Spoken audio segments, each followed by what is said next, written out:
Welcome to real news. ముందుగా headlines చూద్దాం. కొత్త రాష్ట్రమైన తెలంగాణ అభివృద్ధిలో దూసుకుపోతోందన్న సీఎం రేవంత్ 2047కు సరికొత్త లక్ష్యాలు నిర్దేశించుకుని ముందుకు సాగుతున్నామని వెల్లడి. 2047 నాటికి తెలంగాణ $3 ట్రిలియన్ ఎకానమీగా ఎదగాలనేది మా ఆశయమన్న సీఎం.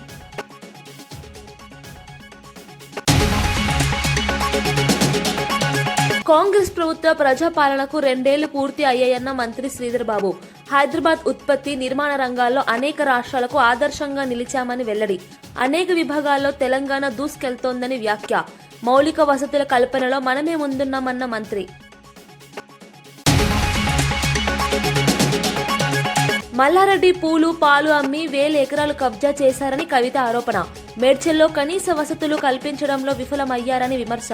భూముల క్రమబద్దీకరణలో అవకతవకలపై సుప్రీంకు వెళ్తానని వెల్లడి.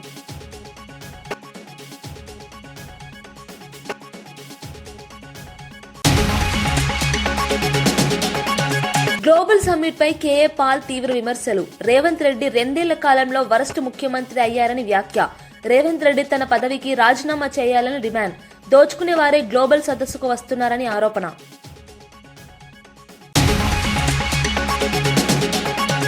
మాజీ మంత్రి జగదీష్ రెడ్డి సీఎం రేవంత్ రెడ్డి, కేటీఆర్ పై ఘాటు విమర్శలు గుప్పించారు. ఎస్ఎల్బీసీ టన్నెల్లో మృతదేహాలను వెలికి తీయలేని ప్రభుత్వం భారీ ప్రాజెక్టులను ఎలా పూర్తి చేస్తుందని ప్రశ్నించారు. రాష్ట్రంలో బయటపడిన 5 లక్షల కోట్ల భూ కుంభకోణం కారణంగానే రేవంత్ కేసీఆర్ పై వ్యక్తిగత స్థాయిలో వ్యాఖ్యలు చేస్తున్నారని ఆరోపించారు. కాంగ్రెస్ నాయకులే రేవంత్ తమ ముఖ్యమంత్రినని చెప్పడానికి సిగ్గుపడుతున్న పరిస్థితి వచ్చినట్టుగా పేర్కొన్నారు. ప్రజలు ఎదుర్కొంటున్న సమస్యలను పక్కన పెట్టి రాజకీయ ఆరోపణలతో ప్రజలను మభ్యపెడుతుండడం దురదృష్టకరమన్నారు.